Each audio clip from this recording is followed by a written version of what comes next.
보스웰리아를 따로 이렇게 챙겨서 드셔보신 적 있으세요? 많이 없어요? 한약에서는 보스웰리아를 어떻게 설명합니까? 안 해본 것 같은데요? 아, 그래요? 음. 한약에서는 홍화씨를 먹으라 그래요. 홍하시요.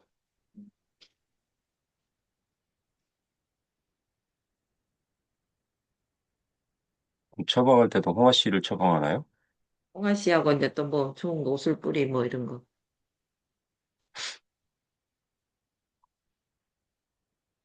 이제 영양제로서 기능성을 얘기할 때 이제 주로 기능성 식품으로 많이 쓰이죠? 음.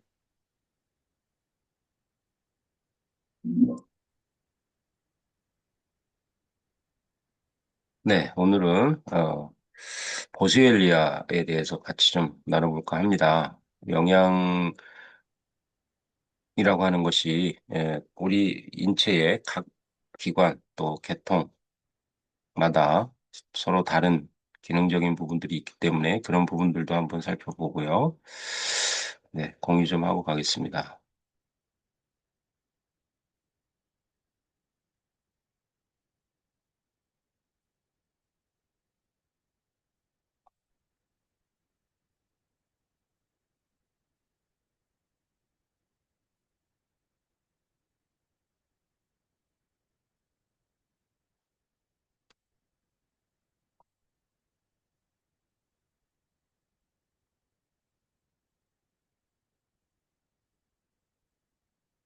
네, 공유는 잘 됐죠?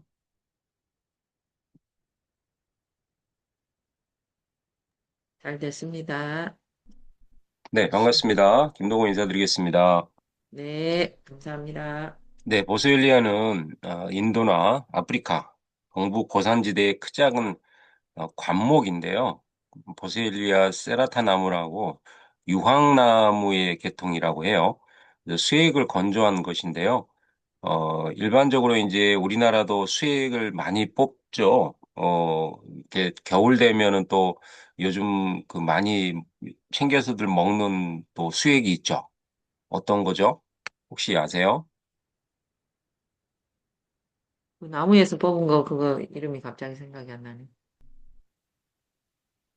네, 그처럼 수액에서 사실 사람에게 많은 나무들이 수액으로 또 많은 영향을 주고 또 유익함을 주는 것들이 많아요. 근데 이제 너무 이렇게 나무를 혹사시키는 그런 부분들이 또 없지 않아 있는 것 같아요. 그것도 또 돈이 된다라고 해서 그런 것 같은데 글쎄요. 이제 자연에서 나오는 천연 어떤 그런 성분들이 우리 인간에게 유익함을 많이 전달을 하고 끼치긴 하지만 또 나름대로 제가 항상 말씀드리지만 영양을 공급하는 그 이면에는 또 독도 각해 함께 또 포함하고 있기 때문에 항상 그런 부분들을 유념해 둬야 된다라고 하는 거죠. 그래서 이제 유황나무는 북아메리카의 척박한 환경에서도 자라는 강인한 생명력을 가진 것으로 잘 알려져 있습니다. 그래서 이제 우리가 일반적으로 유황을 또 따로 얘기하는 것도 있죠. 이렇게 금속으로 나오는 이제 유황.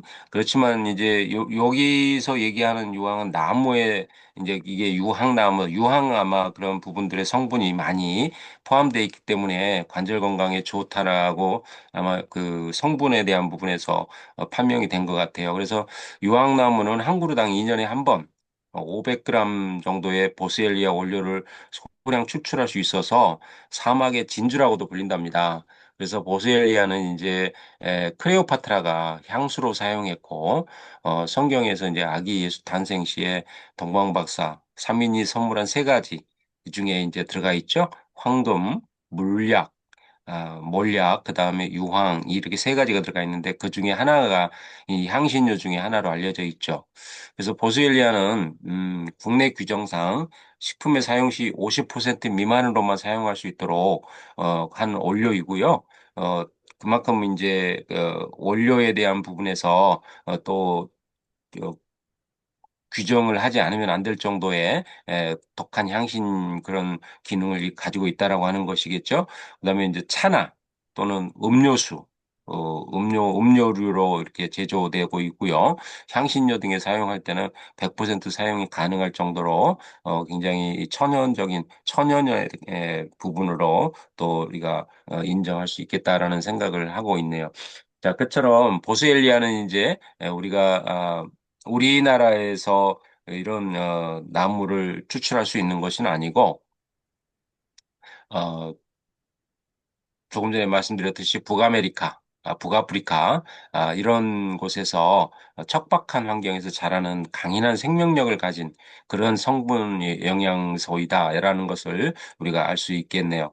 자, 그래서 뭐든지 그런 것 같아요. 이렇게 흔하게 우리 주변에 있는 것들은 우리가 이제 보편적으로 그냥 식재료로 쓰이는 경우가 많고, 어, 척박한 환경에서 이렇게 아주 귀하게 그 부분을 잘 극복하고 이겨내면서 성장하는 것들은 우리가 이제 또 그런 부분의 가치를 또 우리가 향유하는 것 같습니다.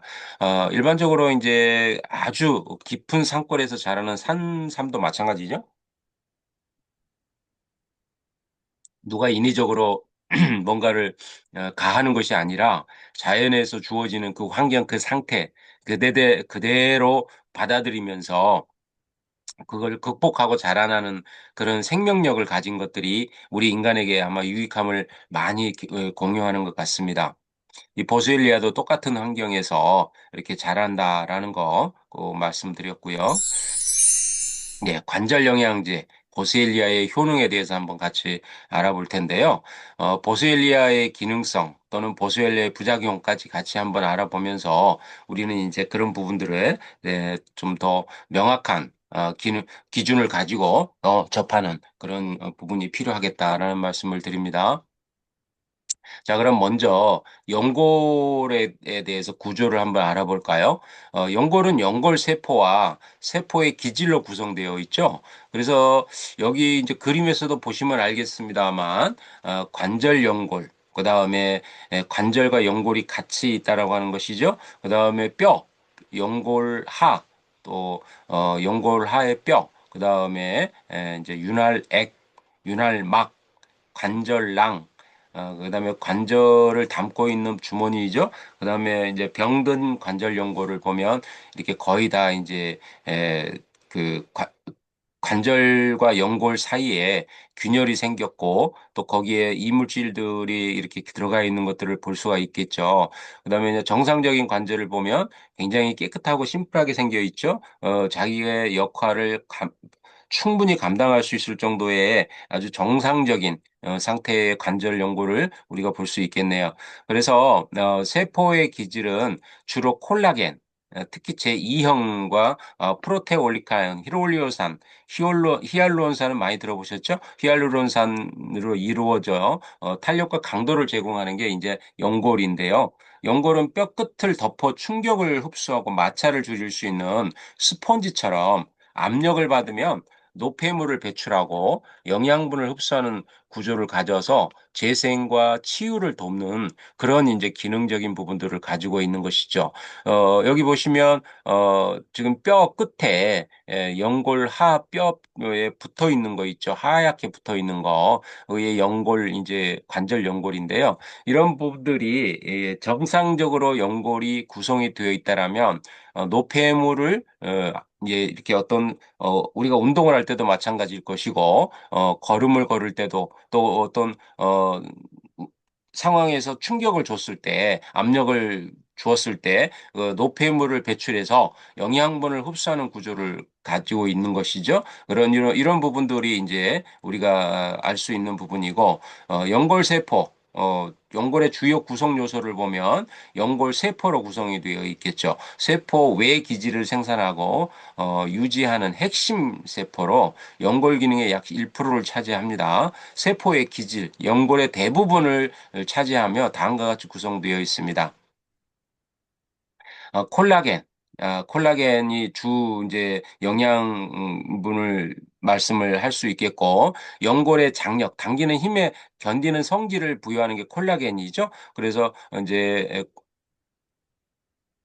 가장 연골에게는 많은 부분을 차지하고 또 중요한 부분에 영양소이기도 합니다. 그다음에 테오콜리칸과 히알루론산, 물을 끌어당겨서 연골의 탄성력과 그다음에 쿠션 작용을 담당하는 게 이제 히알루론산하고 프로테오클리칸입니다. 이처럼 이제 우리 몸에는 각 기능마다 이런 부분들이 이런 영양소들의 조합으로서 모든 기능적인 부분들을 정상적으로 움직일 수 있도록 또 기능적으로 기능할 수 있도록 하는 것이죠. 연골막이 있습니다. 연골막, 그다음에 일부 연골은 질기고 섬유질인 연골막으로 덮여 있으며 영양 공급과 연골 세포 형성에 관여합니다. 그래서 연골이 계속 이제 닳고 또 마모되는 과정에서 재생이 제대로 되지 않으면 사실은 이제 우리가 요즘 그 시중에 주변에 보면 가장 성장하는 병원 중에 하나가 뼈를 담당하는 그런 관절 연골 병원들이 가장 크게 성장하는 걸 볼 수 있죠. 요즘 왜 그럴까라고 생각해 보면 이런 부분들이 기능적으로 재생 기능이나 또는 우리 몸에서 제대로 기능적으로 유지할 수 있도록 해줘야 되는 그런 기능적인 부분들이 사실 잘 안 되고 있기 때문이기도 하겠죠. 그 안 되는 이유가 여러 가지가 있겠습니다만 그것이 이제 뭐 영양적인 부분도 있을 것이고 환경적인 부분도 있을 것이고 여러 가지 작용하는 부분이 복합적으로 그런 결과들을 만들어내고 있는 것이 아닌가라는 생각을 해봅니다. 연골의 특성 및 기능을 보면 갈비뼈, 귀, 코, 척추의 디스크 등 다양한 부위에 존재해요. 그래서 연골은 우리 온 몸의 전신의 어떤 부분들, 탄성과 충격을 흡수하는 그런 부위에 모두 존재한다라고 보시면 되겠죠. 그래서 스펀지처럼 압축되었다가 원래 상태로 돌아가면서 관절의 충격을 흡수하는 거죠. 그래서 매우 낮은 마찰계수로 뼈와 뼈 사이의 부드러운 움직임을 돕는 게 이제 연골의 기능적인 부분입니다. 그래서 이 부분이 원활하지 않으면 어마어마한 고통 속에 지낼 수밖에 없는 것이죠.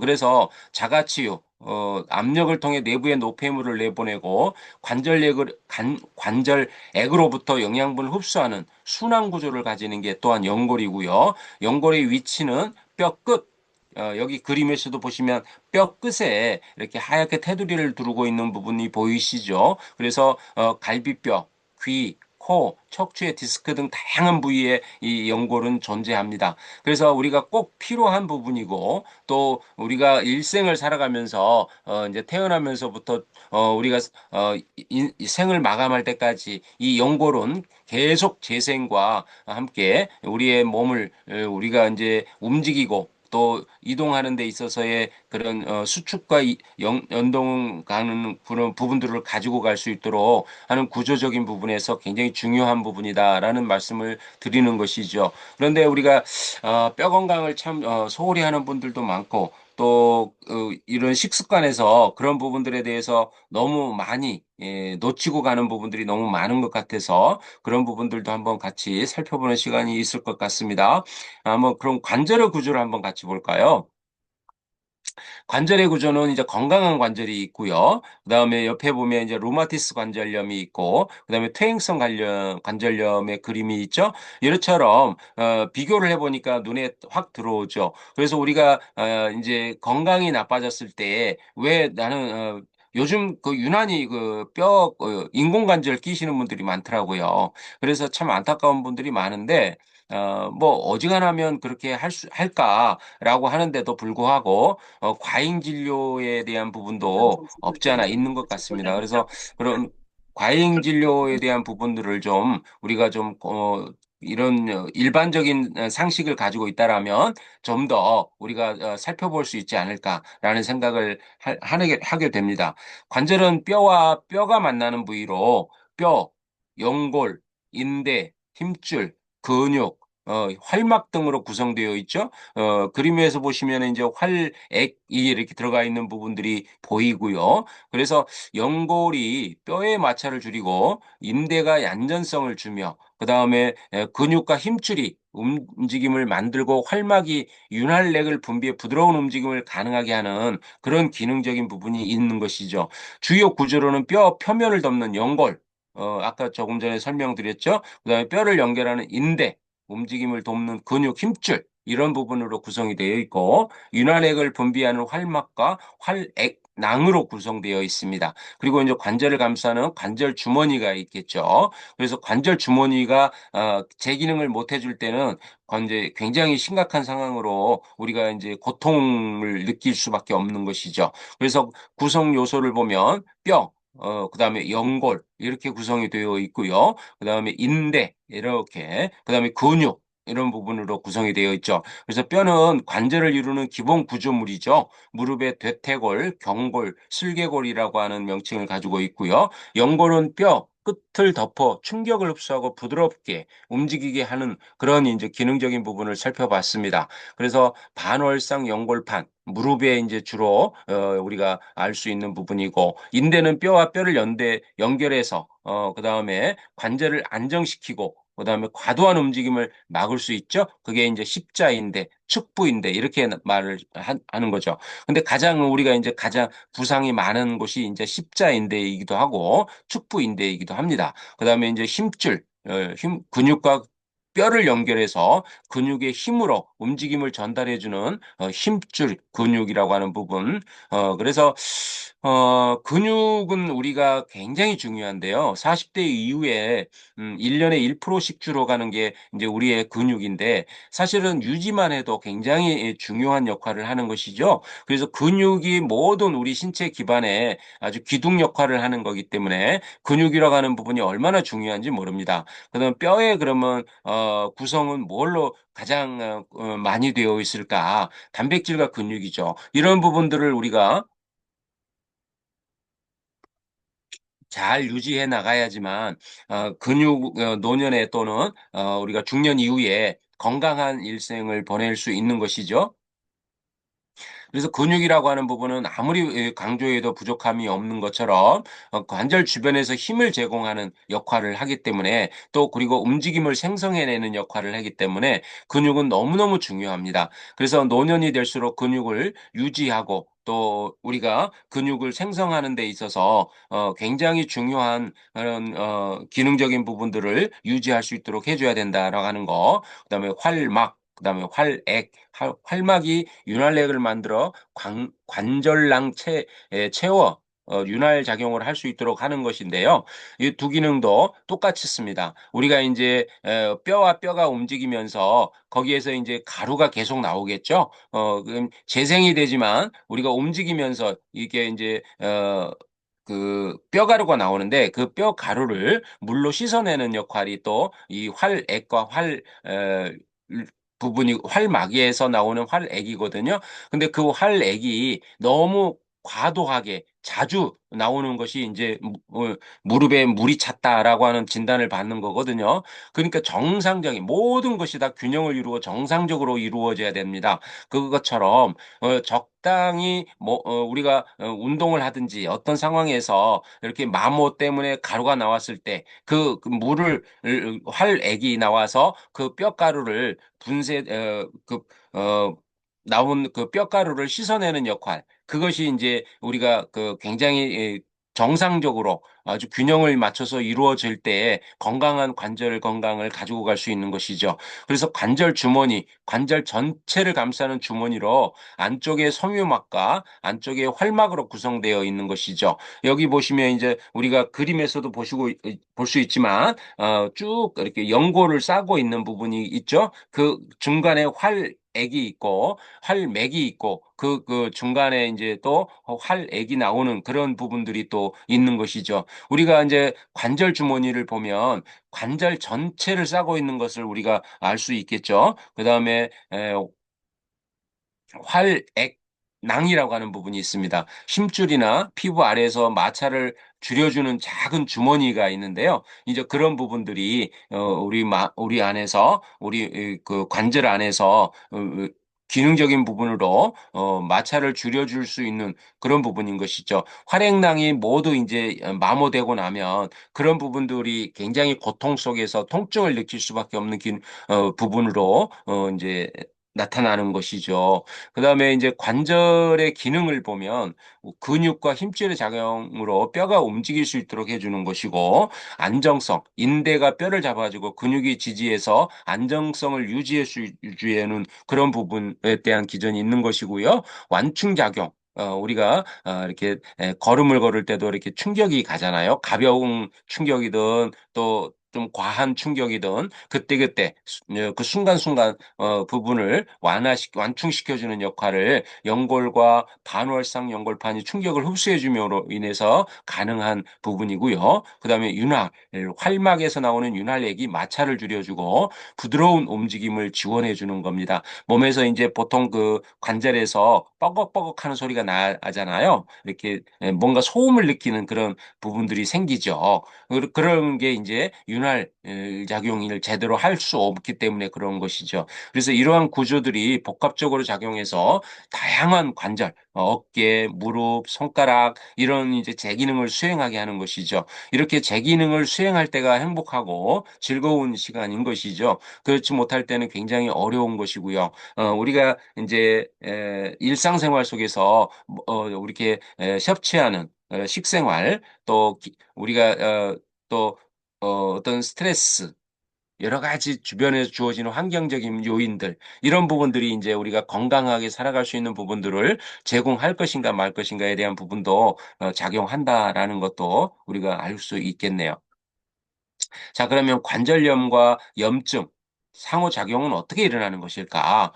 일으킬 수 있는 질환들을 보면 비만, 인슐린 저항성, 그다음에 지질 이상, 그다음에 고혈압, 이 외에도 상당히 많은 요인들이 우리가 관절염을 통해서 또 관절염을 또 겪을 수밖에 없는 환경을 만드는 것이고요. 그다음에 염증이 또 우리 몸을 뒤덮어서 또 고통 속에 있는 질환으로 우리가 이렇게 어려운 환경에 처하는 그런 부분들을 또 맞이하는 것이죠. 관절염과 염증은 뗄 수 없는 관계입니다. 그래서 대부분의 관절염은 관절의 염증이 핵심 증상이에요. 사실은 관절염이라고 하는 부분에서도 알 수 있잖아요. 관절의 염증 때문에 우리가 통증을 느끼고 또 질병으로 또 진행될 수밖에 없는 것이죠. 특히 루마티스 관절염은 면역계 이상으로 자기 자신을 공격하여 활액막에 염증을 일으키는 만성 염증 질환이에요. 그래서 자가 면역 질환이라고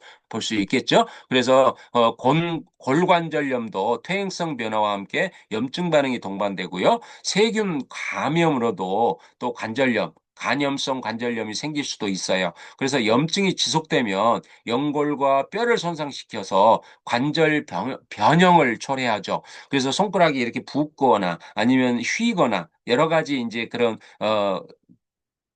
기존의 형태를 변형시키면서 우리 몸에 이제 질병을 안기는데요. 이런 부분들을 좀 더 우리가 세심하게 돌아봐야 될 부분이다, 살펴봐야 될 부분이다 말씀을 드리는 거죠. 이는 통증, 부종, 운동 제한으로 이어지기도 하죠. 일상생활에 불편함을 느끼기 때문에 아무래도 생활이 제한을 받게 되고, 행동이 제한을 받게 되고, 그러면서 이제 우리가 점점 더 그런 부분에 악순환을 거듭하는 그런 환경에 놓일 수밖에 없는 것이죠. 주요 관절염의 염증의 관계는 누마티스 관절염, 그다음에 골관절염, 그다음에 감염성 관절염 이렇게 크게 세 가지로 볼 수 있죠. 그래서 자가 면역 질환으로 면역 세포가 관절의 활액막을 공격해 염증을 유발하는 누마티스 관절염. 이게 이제 대표적인 자가 면역 질환입니다. 요즘 현대의학에서 손을 못 대고 있는 것이죠. 그다음에 통증을 완화시키는 어떤 관리 정도밖에 할 수가 없고 완치라고 하는 부분은 전혀 생각을 못하는 부분이죠. 하지만 이제 대체의학이나 자연의학에서는 이런 부분들을 조금 더 완화시킬 수 있고 또 많은 곳에서 도움을 받을 수 있는 부분들이 많이 있다라는 말씀을 드립니다. 손, 발 등 작은 관절에 대칭적으로 염증이 생기고요. 만성 염증이 관절 파괴로 이어지는 아주 아주 무서운 류마티스 관절염, 그다음에 골관절염, 퇴행성 관절염이라고도 하고요. 그다음에 관절 연골이 닳고 손상되면서 2차적으로 염증 반응이 나타나는 거죠. 조금 전에 말씀드렸듯이 이제 관절과 관절이 부딪히면서 거기서 연골이 완충작용을 해주고 충격을 완화시켜주는 부분인데 연골이 이제 다 닳아버려서 이제 그 관절과 관절이 부딪히면서 나타나는 그런 부분이죠. 그리고 이제 거기서 뼈가루가 나오면서 우리가 활액이 이제 그 부분을 씻어주면서 또 통증을 없애줘야 되는데 그런 부분들이 이제 원활하지 못할 때에 통증으로 이어집니다. 그래서 그리고 이제 거기에서 통증이 염증을 유발하죠. 그다음에 염증이 또 통증과 부종을 또 심하게 일으킬 수 있는 그런 원인을 제공하는 부분이기도 하고요. 그다음에 간염성 관절염 원인 세균이 이제 보통 직접 관절 부분으로 침투해 버리는 것이죠. 그래서 염증을 일으키는 경우인데요. 급격한 통증과 발열을 동반해 하고요. 치료하지 않으면 심각한 합병증을 유발할 수 있기 때문에 이 감염성 관절염은 굉장히 위급하게 처치를 해줘야 된다라고 하는 부분 꼭 이해하셨으면 좋겠고요. 자, 연고를 조금 더 깊이 보면 허벅지 뼈를 한번 보겠습니다. 퇴퇴골이라고 하죠. 아랫다리 뼈, 경골, 그리고 관절면에 3에서 4mm 정도 감싸고 있는 보호막인데요. 관절 운동을 원활하게 하고 관절에 오는 충격을 흡수하는 기능을 한다고 말씀을 드렸습니다. 연골은 뼈 끝을 덮어 충격을 흡수하고 마찰을 줄여주는 아주 부드러운 조직이죠.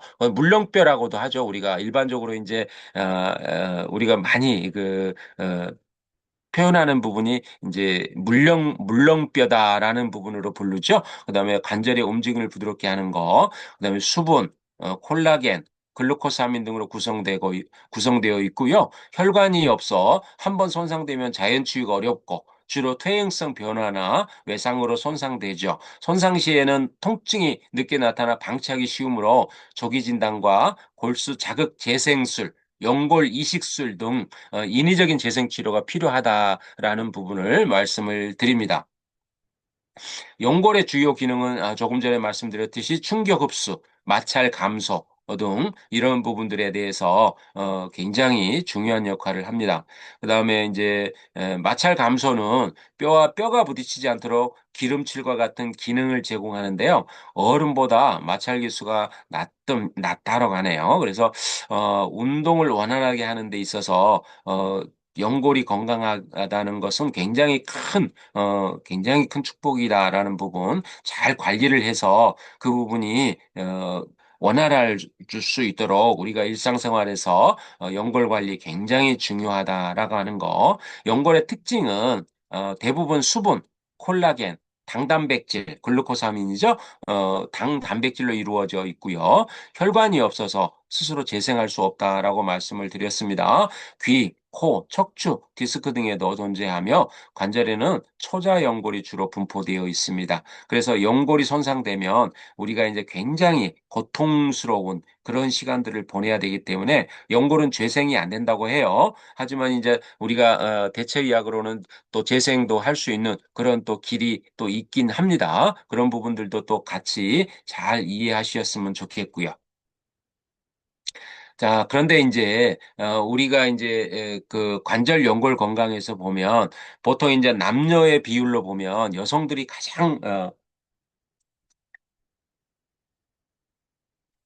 훨씬 더 많은 수치를 차지한다고 해요. 그 이유가 뭘까요? 어, 2019년 성별 환자 수를 보니까 4, 50대 여성이 가장 많이 나타나고 있다라고 하는 부분을 통계를 볼 수 있겠네요. 자, 거의 2배에 가깝죠. 2배가 넘네요. 여성들이 왜 4, 50대에 이렇게 2배가 넘는, 남성에 비해서 2배가 넘는 수치로 가지고 갈까요? 어, 원인이 있고 이유가 있겠죠. 연골 및 관절 질환은 여성 환자가 남성 환자보다 월등히 많다고 합니다. 특히 가장 흔한 질환인 퇴행성 관절염의 경우 여성 환자 비율이 남성보다 두세 배 이상 높게 나타난다고 해요. 그게 이제 퇴행성 관절염을 보면 전체 환자 중 여성이 약 70에서 73%, 남성이 약 27에서 30%를 차지하는데 65세 이상 골관절염 유병률이 의사 진단 기준으로 해서 이렇게 그림에서 보시면 알 수 있겠습니다만 여성 비율이 훨씬 높다라고 하는 부분을 우리가 볼 수 있죠. 그것처럼 남성 류마티스 관절염은 이 질환 역시 역시 환자 중에 4명 중 3명이 여성일 정도로 여성에게서 더 많이 발생하고요. 반월상 연골 손상도 무릎 질환 중 하나인 반월상 연골 손상은 성별에 관계없이 흔하게 발생하지만 연령에 따라 비율이 굉장히 급격하게 차이가 나는 것을 더 볼 수 있겠네요. 자, 그럼 여기서 중요한 게 이제 여성이 더 취약한 이유가 뭘까요? 한번 생각해 보시겠어요? 여성 환자가 왜 많을까? 많은 원인이 뭘까라고 하는 거. 그게 이제 그 이유 중에 가장 크게 차지하는 부분이 호르몬 문제입니다. 여성 호르몬인 에스트로겐이 감소되면서 폐경 이후에 여성 호르몬 분비가 급격히 줄어들겠죠. 그다음에 골밀도가 낮아지고요.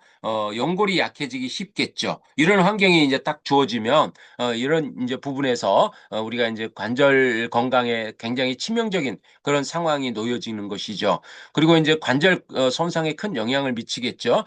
그러다 보니까 근력이 부족하게 되고 일반적으로 여성이 남성에 비해서 근육량과 근력이 적죠. 그다음에 관절에 가해지는 부담이 더 크다는 그런 부분으로 이제 우리가 생각해 볼 수 있겠네요. 자, 이처럼 여성 건강에 있어서 근육 이런 부분들은 굉장히 중요하게 차지하는 것이죠.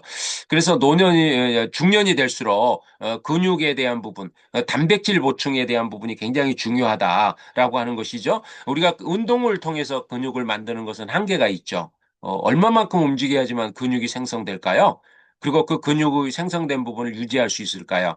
한계가 있는 것이죠. 아무리 우리가 운동을 통해서 근육을 생성한다라고 하는 부분은 20대, 30대의 얘기이고, 60대가 되면, 50대가 넘으면 중년이 되면서는 사실 운동에도 한계가 있습니다. 운동의 강도를 높이다 보면 또 다른 무리가 오죠. 그리고 또, 우리가, 또 관절이나 연골에 또 영향을 주는, 그런 충격을 주면서 또 어떤 그런 부분에 또 다른 어떤 영향을 줄 수밖에 없기 때문에 그런 부분에서 우리가 외부에서 보충하는 단백질 굉장히 중요하다라고 하는 말씀을 또 드릴 수밖에 없네요.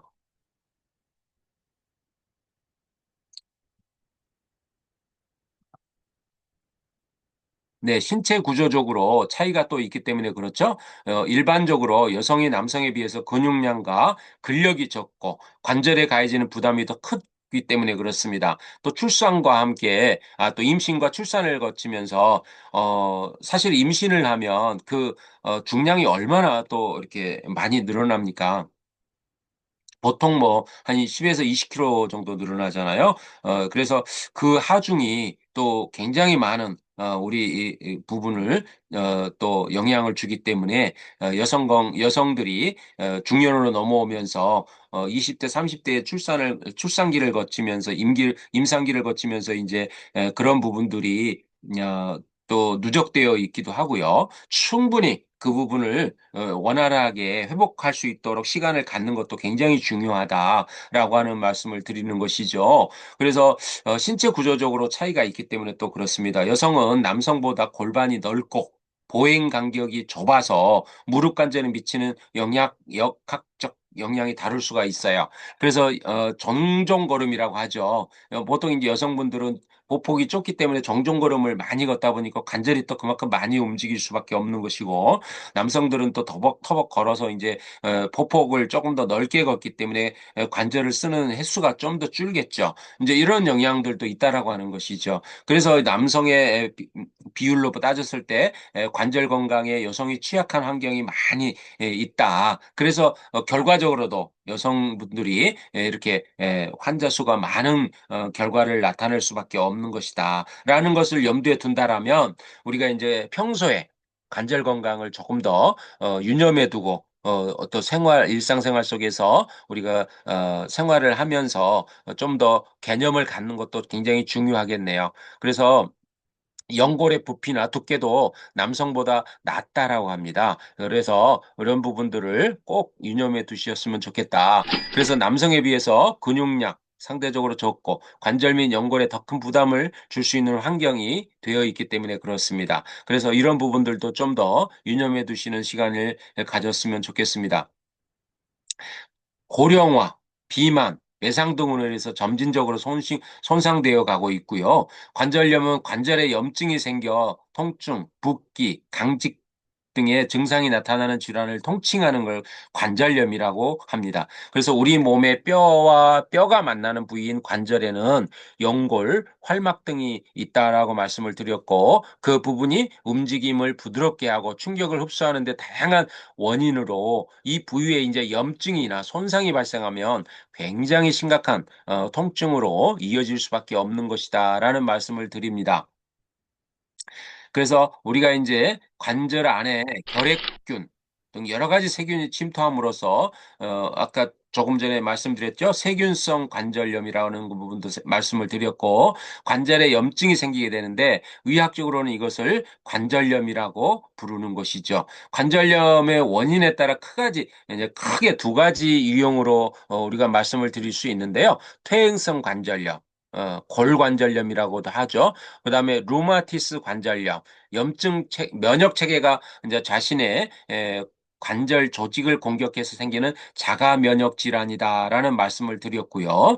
그다음에 이제 기타 요산 결정이 관절에 쌓여 생기는 통풍, 그다음에 세균 간염으로 인한 화농성 관절염, 외상 후 발생하는 관절염 등이 이제 주로 크게 구분할 수 있는 부분이다라는 말씀을 드립니다. 그다음에 이제 통증 및 압통, 관절을 움직일 때는 눌렀을 때 아픔을 느끼는 것을 말하고요. 그다음에 부종이나 열감, 그다음에 관절이 강직되는 거, 특히 아침에 자고 일어났을 때 관절이 뻣뻣해지는 거 있죠? 굳어지는 현상. 이런 부분들이 이제 주부들이 많이 느끼죠. 이렇게 이제 주로 식당 하시는 분들이 그런 부분들을 많이 느끼시더라고요. 이렇게 관절이 붓는 거. 그다음에 이제 아침에 일어나면 이렇게 손가락을 못 움직일 정도로 뻣뻣해져 가지고 한참 만에 이렇게 이제 뭐 주무르고 이렇게 이제 이렇게 손가락을 폈다 오므렸다 하면서 이렇게 운동을 해주지 않으면 손을 쓸 수 없을 정도로 이렇게 뻣뻣해지는 그런 현상도 이렇게 많이 호소를 하시는 것 같아요. 그래서 그다음에 이제 손가락이 이렇게 변형되는 거, 이 부분들도 뼈 모양이 변하는 그런 부분들도 많이 있죠. 그다음에 발생 원인을 주로 보면 이제 노화 그 부분이 너무 많이 차지할 거고요. 그다음에 과도한 사용, 직업적인 부분들도 굉장히 많이 작용하는 것 같아요. 그래서 주로 이제 뭐 이렇게 주부들 중에서도 뭐 요리를 많이 하신다든가 아니면 물을 많이 만지신다든가 이렇게 해서 하여튼 사용 빈도가 많으신 분들이 그런 부분들도 많이 또 호소하는 것, 고통, 통증을 호소하는 부분들 많이 볼 수 있는 것 같습니다. 그다음에 이제 가장 또 한 가지 우리가 챙겨봐야 될 게 면역 체계가 이상하게 되는 거, 면역 체계가 이상됨으로 인해서 류마티스 관절염. 아까 조금 전에 말씀드렸죠. 면역 시스템의 오류로 인해서 자가 면역 질환으로 진행될 수밖에 없는 환경을 주어졌을 때 이런 부분들이고요. 그다음에 이제 유전도 유전에 의해서도 이런 부분들이 또 주어진다라는 부분. 그다음에 이제 우리가 외상으로 또 충격을 받았을 때 또 골절이나 인대 파열 이런 부분으로 또 우리가 관절에 굉장히 많은 충격을 줄 수밖에 없잖아요. 그럴 때도 또 우리가 통증을 동반할 수밖에 없는 것이죠. 관절염은 단순한 노화 현상뿐만 아니라 여러 가지 꾸준한 관리가 꼭 필요한 질환이다라고 하는 부분을 말씀을 드렸고요. 이제 여기에서 보스웰리아를 예, 기능성을 한번 볼 텐데요. 이제 관절에는 사실 오늘 이제 보스웰리아 영양소를 살펴보다 보니까 이제 관절과 연골을 같이 보는데요. 사실 보스웰리아가 단순히 이제 무릎 통증을 감소시키고 관절 붓는 빈도를 저하시키는 그런 기능성을 가지고 있는 건 맞습니다. 그런데 우리가 관절 건강이나 연골 건강에 좋다라고 하는 부분들은 주변에 참 많습니다. 강황도 있고 또 히알루론산도 조금 전에 말씀드렸죠. 히알루론산도 있고 뭐 여러 가지 이제 그 우리 주변에서 구할 수 있는 부분들이 많이 있죠. 그리고 또 이제 조금 후에 말씀을 드리겠습니다만 또 기능적인 부분을 가진 것들도 참 많아요. 그래서 이제 우리가 그런 부분들까지도 같이 또 살펴보겠습니다. 보스웰리아 효과는 주로 관절염 증상 완화, 염증 감소, 면역력 증진, 항산화 작용을 할 수 있는 부분들이고요. 보스웰릭 산이 염증 유발 물질을 생성을 억제하고 골관절염, 통증과 뻣뻣함을 줄이고 세포 노화를 예방하며 호흡기 및 피부 건강 개선에 도움을 주는 것으로 임상에서 이제 증명이 되었다라는 말씀을 드리고, 그다음에 관절 건강을 개선하는 거, 골관절염 환자의 통증, 붓기, 뻣뻣함을 감소시키는 그런 부분에서 이제 임상에서 연구에 대한 부분이 또 보고가 되고 있습니다. 강력한 항염 작용인데요. 보스웰릭산, 특히 이제 체내 염증 반응을 억제하는 그런 부분도 또 임상에서 증명이 된 부분들도 또 보고가 되고 있고, 만성 염증성 질환 관리에 유용하다. 그다음에 항산화 효과가 있고 면역력을 증진하는 데 부분에도 또 뛰어난 어떤 그런 부분들도 또 있다라는 거. 그다음에 이제 기타 효과를 보면 피부 미용 피부 미용에도 굉장히 뛰어나다라는 부분도 우리가 알 수 있습니다. 염증을 억제하는 효과가 또 있고요. 그다음에 연골 세포 생존율을 증가시키고 연골 세포를 사멸시키는 역할도 또 있다라고 하는 말씀을 드릴 수 있겠네요. 이게 누가 나온 거. 네. 골관절염 환자의 통증, 붓기, 뻣뻣한 감소에 도움을 주고요. 임상 연구에서 관절 통증 및 염증 수치가 감소하는 효과를 입증했다는 부분도 보고가 되고 있습니다. 강력한 항암 작용, 그다음에 항산화 효과, 면역력 증진 이런 부분들의 작용을 가지고 가는 기전이 있다라고 하는 부분. 그다음에 이제 우리가 섭취 시에 참고 사항인데요. 유황나무의 수액을 굳힌 것으로 귀한 원료이지만 보통 이제 이게 함량에 대한 부분이 중요하기 때문에 요즘 이제 보스웰리아를 통칭하는 부분으로 나온 제품들이 많은데 어, 참 그런 부분들을 우리가 어떻게 신뢰할 수 있을까라고 하는 부분은 또 다른 문제입니다. 근데 현실이 또 그래요. 이런 부분들이 유사한 제품들로 이렇게 이름만 비슷한 것들로 많이 이렇게 나오는 것들이 많은데요. 뭐 그거는 또 소비자의 또 몫인 것 같습니다. 그래서 이런 부분들 잘 분별하고 구별하는 그런 또 식견을 갖는 것도 중요하겠다라는 말씀을 드리는 것이죠. 자, 보슬리에와 같이 먹어야 되는 영양소가 있습니다. 꼭 챙겨야 되는 같은 영양소, 비타민 D, 그 다음에 아연, 셀렌, 망간인데요. 보슬리에와 함께 섭취하면 시너지 효과를 내는 영양소죠. MSM이라고 하는 부분도 요즘 또 많이 얘기를 하더라고요. 그다음에 글루코사민, 콘드로이친, 커큐민, 그리고 초록잎 홍합 등이 있고요. 이들은 염증 억제, 보스웰리아, 커큐민은 연골 구성은 글루코사민, 콘드로이친, MSM 이런 상호 보완 작용으로 관절과 연골 건강을 같이 도움을 받을 수 있는 부분들이고요. 또한 이제 비타민 D, K, 망간 등 뼈 건강에 필수적인 영양소도 보실리아와 함께 섭취하면 좋겠죠. 그래서 우리가 항상 말씀을 드리지만 어떻게 하나의 영양소만으로 모든 건강을 챙길 수 있다.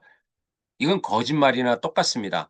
그것처럼 모든 영양소를 골고루 우리가 조합을 정하 어, 과학적인 조합을 이룰 수 있는 부분이 너무나 중요하다. 그래서 우리가 시중에서 나오는 어떤 뼈 건강에 나오는 어떤 제품들을 보면 보스웰리아만 가지고 제품을 만드는 또 제품들이 있고 또 뭐 유황만 가지고 또 히알루론산만 가지고 또 만드는 그런 제품들이 많은데요.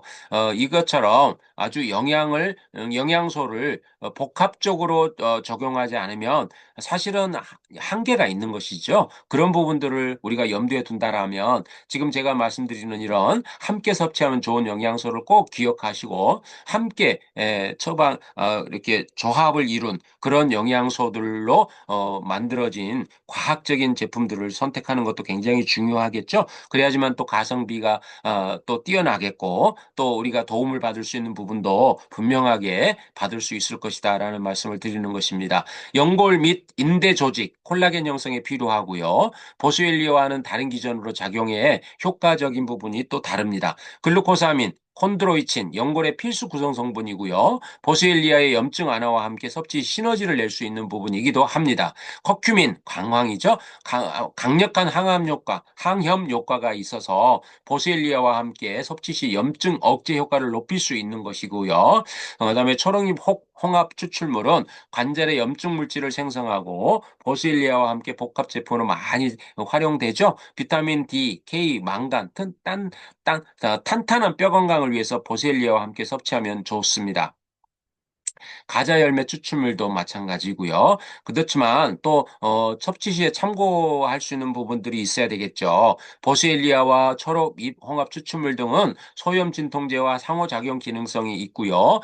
복용 중이라면 전문가와 상담하는 것도 또한 말씀을 드리겠습니다. 보스웰리아는 하루 4g 이상 섭취가 권장되고 과도한 섭취는 부작용을 유발할 수 있다라는 말씀도 함께 드리겠습니다. 관절 영양제는 염증 억제, 버스엘리아와 연골 구성, 글루코사민 계열이 다르므로 서로 다른 계열을 복합 섭취하는 걸 꼭 우리가 염두에 두어야 된다라고 하는 말씀을 드립니다. 버스엘리아의 원료의 진위 여부, 조금 전에 제가 말씀을 드렸죠. 요즘 워낙 이제 가짜 아들이 많고 또 중국산 원료가 또 이렇게 판을 치는 그런 지금 현실에서 뉴질랜드나 캐나다 원료로 둔갑하는 것들도 너무나 많습니다. 그래서 이런 부분들을 잘 우리가 잘 염두에 두시고 또 분별을 할 수 있는 그런 전문적인 부분도 또 조금은 우리가 구비해야 되지 않을까라는 말씀을 드리는 것이죠. 인지질이 함유되어 있는 콩기름을 섞어서 또 보스웰리아다라고 또 이렇게 가짜로 파는 것들도 너무 많고요.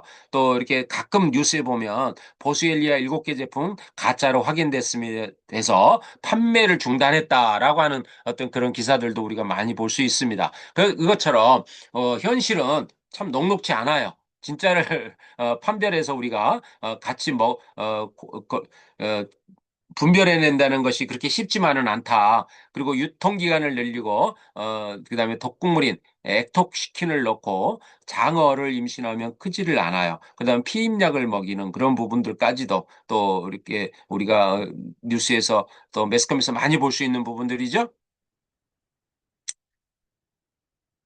그다음에 이제 보스웰리아의 부작용을 한번 같이 보겠습니다. 뭐든지 유익함이 있으면 또 부작용도 같이 가져간다라는 말씀을 드렸죠. 보스웰리아는 일반적으로 안전하지만 과다 섭취 시에 속쓰림, 소화불량, 구토 같은 위장장애나 피부 발진, 알레르기, 두드러기에도 또 호흡곤란까지도 발생할 수 있기 때문에 굉장히 유념하셔야 된다. 그다음에 하루 권장량 4g 이하를 지키고 임산부 수유부는 전문가와 꼭 상담을 하셔야 된다라고 하는 말씀까지 드리고요.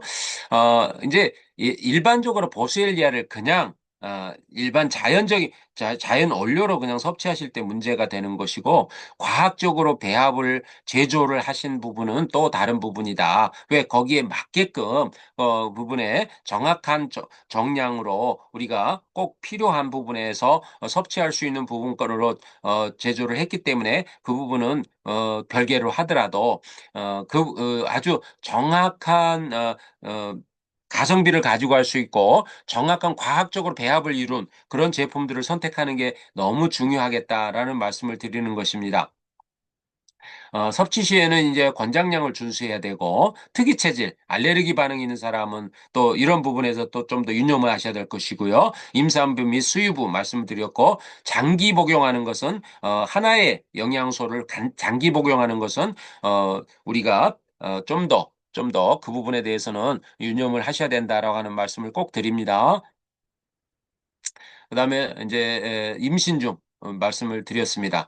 그다음에 관절염에 나쁜 음식을 보면은 설탕이 많은 음식, 냉동식품 이런 부분들을 좀 유념하셔야 될 것 같습니다. 그래서 이제 어릴 때부터 요즘 이제 너무나 인스턴트 식품에 이렇게 또 아이스크림이나 과자, 설탕 많이 들어간 먹거리들에 노출되어 있는 게 또 사실이기도 해요. 그래서 이제 관절 건강에 굉장히 많은 악영향을 줄 수밖에 없기 때문에 염증을 유발하는 포화지방산, 오메가3 지방산, 많은 식품과 퓨린이 높은 음식, 내장류, 등푸른 생선도 피하는 것이 관절 건강이 안 좋으신 분들은 좋습니다. 또한 개인에 따라 이제 가지나 채소, 토마토, 감자, 가지, 피망 이런 부분들, 카페인, 글루텐 함유 식품도 증상을 완화시킬 수 있다라고 합니다. 그래서 이제 피해야 할 음식 목록을 보면 알코올, 그다음에 설탕 및 가공식품, 짠 음식, 특히 튀긴 음식, 붉은 육류 및 가공 유국, 이런 부분들, 또 그다음에 흰밀가루, 정제 탄수화물, 이제 특정 식물성 기름, 오메가 6 지방산이 많은 기름들, 옥수수유나 해바라기 씨유 이런 부분들은 좀 많이 피해 주셔야 될 것 같고, 카페인, 그다음에 이제 가지나 채소, 개인차가 있지만 렉틴 성분이 많은 염증을 유발할 가능성이 있는 토마토나 감자, 가지, 피망 등은 좀 피해 주셔야 된다라고 하는 거. 높은 푸린이 함유되어 있는 통풍 관절염의 경우에는 내장 부위, 육즙, 등푸른 생선은 좀 피해 주시는 게 좋겠다라고 하는 거 말씀을 드립니다. 그래서 개인별로 이제 이렇게 보시면 특정 음식을 먹은 후에 관절 상태를 2주 정도 관찰하면 자신에게 안 좋은 음식을 찾아내는데 도움이 된다라는 부분도 말씀을 함께 드립니다. 관절 건강을 해치는 나쁜 자세를 한번 보십시오. 쪼그려 앉는 거. 요즘 주부들이 뭐 이렇게 쪼그려 앉는 부분은 많지 않겠죠. 많이 이제 옛날 환경에서 많이 바뀌었고 입식으로 많이 바뀌었기 때문에 그런데요. 여기 보시면 싱크대 앞에 오래 서 있는 것도 굉장히 안 좋답니다. 그래서 관절 건강을 지키기 위해서는 양반다리나 다리 꼬기 이런 부분들 많이 지양해야 되겠다라는 거. 그다음에 이제 허리, 기타 관절이 안 좋은 자세, 너무 펴고 앉는 거. 그다음에 책상에 앉을 때 무릎 관절에 좋지 않은 영향을 줄 수 있어요. 그다음에 잘못된 계단 이용하는 거. 또 그다음에 충격이 그대로 너무 높은 계단 이렇게 주변에 보면 참 건축하면서 그런 걸 염두에 두지 않는 그런 건축 건물들이 많아요. 그런 건물들은 좀 조심스럽게 옆으로 걸어간다든가 아니면 이제 내려올 때도 뒤로 내려오는 거, 이렇게 이제 꼭 붙잡으셔야 되겠죠. 옆에 이제 난간을 붙잡고 뒤로 내려오는 그런 부분들도 꼭 필요합니다. 왜 이런 자세가 안 좋을까? 과도하게 압력을 주기 때문에 그렇고요. 윤활렉이 부족할 때 무릎을 굽힌 채 오래 있으면 윤활렉이 연골에 충분히 침투하지 못해서 뻣뻣해지고 충격 흡수 능력이 떨어지기 때문에 그래요. 그래서 만성적 부담, 이런 자세가 반복되면 연골이 닳고 손상되어서 퇴행성 관절염으로 이어질 수 있습니다. 그래서 이런 세 가지 자세는 꼭 피해 주셔야 되겠다라는 거, 그런 부분들 말씀을 드리고요. 자, 관절 건강을 위한 재활 운동 세 가지. 의자에 앉아서 한쪽 다리를 뻗어 올리기. 그다음에 바닥에 앉아서 발바닥을 허벅지 방향으로 당기기. 그다음에 누워서 무릎 올리기. 이런 세 가지 정도는 최소한 해주시는 게 좋겠다라는 거. 그다음에 특히 이제 등산을 많이 가시잖아요. 그래서 이제 특히 하산시에 무릎에 가해지는 체중 부하가 너무 커요. 그래서 관절 손상을 촉진할 수 있기 때문에 계단을 내려갈 때보다는 평지보다 2배 이상의 부담이 더해집니다. 그러니까 조금 전에 말씀드렸듯이 이제 계단을 내려오실 때는 아주 그 뒤로 내려오는 거. 난간을 붙잡고 이렇게 뒤로 내려오는 그런 습관도 굉장히 중요하겠죠. 조심해서 내려오는 것도 또한 유념하셔야 될 것 같고요. 자, 그다음에 쪼그려 앉거나 이런 조금 전에 말씀을 드렸고, 어, 자, 이제, 어, 관절 연골은 한 번 손상되면 자연적인 회복이 어려워요. 그래서 통증을 느끼기 전에 연골 건강을 신경을 쓰셔라 라는 말씀을 꼭 드립니다. 자, 여기 보시면 이제 제가 관절 건강에 도움될 수 있는 부분들로 또 추천을 드리는데요. 지금 이제 항상 말씀드리죠. 한 끼만 바꿔도 인생이 바뀐다. DX 파우더팩 솔루션으로 제가 지금 계속 말씀을 드리고 있고, 그다음에 단백질 저희 이제 농축 유청 단백질, 가수분해 유청 단백질, 가수분해 남백 단백질이 함유되어 있는 TF 단백질은요, 97%가 흡수율을 가지고 가는 점막에서 흡수가 됨으로 인해서 간의 부담을 줄일 수 있는 그런 이제 단백질로 구성이 되어 있고요. 그다음에 CM 슈퍼, 칼슘, 마그네슘인데요. 비타민 D, 구리, 비타민 K, 비타민 B6까지 같이 배합이 되어 있습니다. 과학적인 배합이겠죠? 그 다음에 이제 포라이프 타베틀이라고 해서 여기에 보시면 타이보 추출물이라고 하는 인도에 있는 그런 특수한 기능성 원료인데요. 이게 이제 타이보 나무에서 추출한 부분인데 굉장히 귀하게 추출해내는 그런 성분이기도 합니다. 굉장히 많은 양에서 소량을 추출밖에 할 수가 없는 그런 원료이기도 하고요. 굉장히 귀합니다. 그런데 타이버 추출물이 주 원료이면서 광황 추출물 분말, 그다음에 보스웰리아 추출물 분말, 히알루론산 혼합제제가 부원료로 들어가 있기 때문에 관절 연골을 동시에 케어할 수 있고요. 굉장히 많은 도움을 받을 있을 수 있겠죠. 독성을 제거했고, 그다음에 여기에 이제 관절 연골에 동시에 케어하기 때문에 굉장히 도움을 받을 수 있습니다. 그래서 한 끼 식사로 영양을 공급하고 그다음에 단백질을 공급하고 칼슘, 마그네슘과 함께 포라이프 타베트리로 도움을 받은다면 관절 건강 때문에 병원에 가는 일은 없을 것이다라는 말씀을 드립니다. 그래서 이제 평소에 관절 건강을 잘 챙기시면 우리가 이제 일생을 건강하게 살아가실 수 있는 부분이다라고 하는 말씀을 드립니다. 그래서 특히 관절과 연골 건강은 우리가 이제 일생을 살아가는데 삶을 유지하는 데 있어서 아주 기본이잖아요. 아주 뼈대를 이루는 부분이기 때문에 너무 중요하다라는 말씀을 드리면서 여기까지 마치겠습니다. 감사합니다. 아이고, 오늘은 관절 박사님이 나오셔가지고 관절에 대해서 부작용까지 다 말씀해 주셔서 너무 감사합니다. 박순혜 네, 스님 수고 한 말씀 해주세요. 너무나 중요한 부분이었습니다.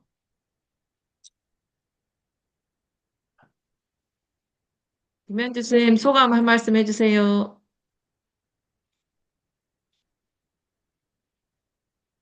예, 음소거가 안 돼 있는 상황입니다. 마이크가 꺼져 있어요.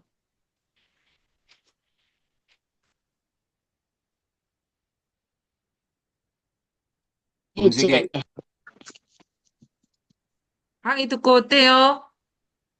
강의 너무 좋았어요. 네, 일단 더 들어보고 싶어요. 네, 계속 듣고 싶죠? 네. 네. 화요일 6시 오면 여기 김동호 강사님 강의를 매주 들을 수 있어요. 화요일 6시? 네네네. 알겠어요. 네, 감사합니다. 6시부터 하는 줄 알았으면 아까 켤걸. 예. 오늘 지금 새벽 성공대학 제가 초대하겠습니다. 감사합니다. 오늘도 네. 좋은 하루 보내세요. 네, 네. 수고하셨습니다. 감사합니다. 네.